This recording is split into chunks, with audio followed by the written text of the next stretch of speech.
those are the ones who was getting access to her. So it really did become almost this violent relationship between their lust for her and her refusal to engage it. So when you then see a moment where you're on French television and you're now being really casually and callously sexually harassed, I think about what we are now, where again, that would be so untolerated. And that just was not what happened. And you note within a 7-year stretch of time, we lost not just Whitney, but also Prince and Michael Jackson to drug use. Obviously, this is too layered. Do you connect the way all three of those stars, but pop stars in general, and especially black pop stars, are treated with issues of addiction? And B, is this beginning to change? I know we are trying to do better. There was compassion, when we lost Prince. We didn't do, what we did to Whitney, which was like, well, yeah, that's why the music was what it was. That's why the voice was what it was. But I do think that we're shifting towards something different. What was the last thing you said to her? How much I loved her music. I mean, at least you've got that. Yeah. Except the last word is really this book.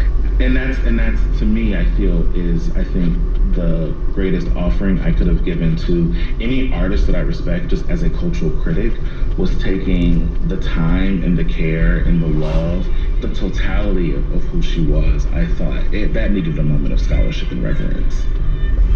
My conversation from February with author Garrett Kennedy on his recent book, Didn't We Almost Have It All, in defense of Whitney Houston. The singer would have turned 59 today.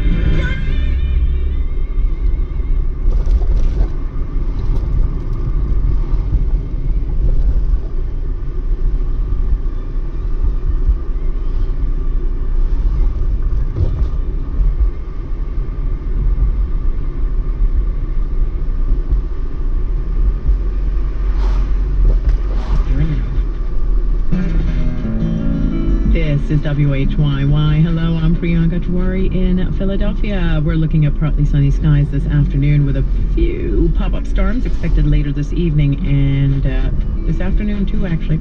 We're at today's high of 97, but it feels like 110 degrees. New Jersey is under a drought watch. Heat advisory remains in effect for our region until 8 p.m. today. Do stay with WHYY. Marketplace Minute is next, followed by Today Explained. It's 2:32. U.S. productivity falls again. I'm Kristen Schwab with the Marketplace Minute. U.S. non-farm labor productivity, that's the measure of goods and services produced per hour worked, it fell 4.6% last quarter. This makes for 2 consecutive quarters of contracting economic output. It means businesses are likely paying workers more to produce less and may have to pass on higher costs to customers.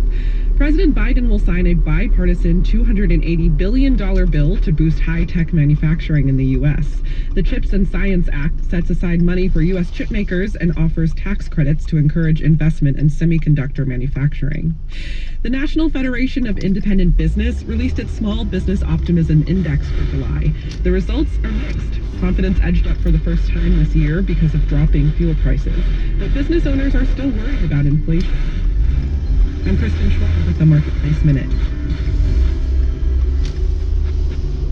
These are dark times for our nation, as my beautiful home, Mar-a-Lago in Palm Beach, Florida, is currently under siege, raided, and occupied by a large number of FBI agents.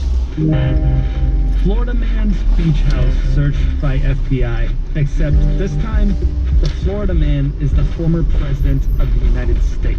Nothing like this has ever happened to a president of the United States before.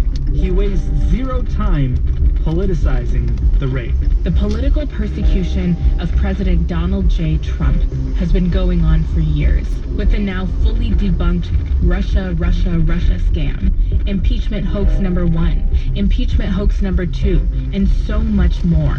It just never ends. It is political targeting at the highest level.